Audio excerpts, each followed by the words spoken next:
If you're looking for a faster and hands-free ways to perform actions on your iPhone or iPad, here's how to use vocal shortcuts.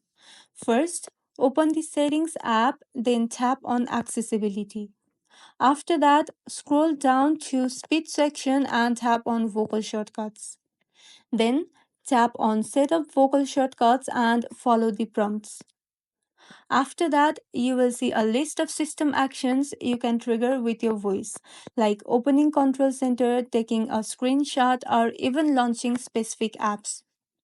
Choose one, then record a custom phrase you will use to trigger it.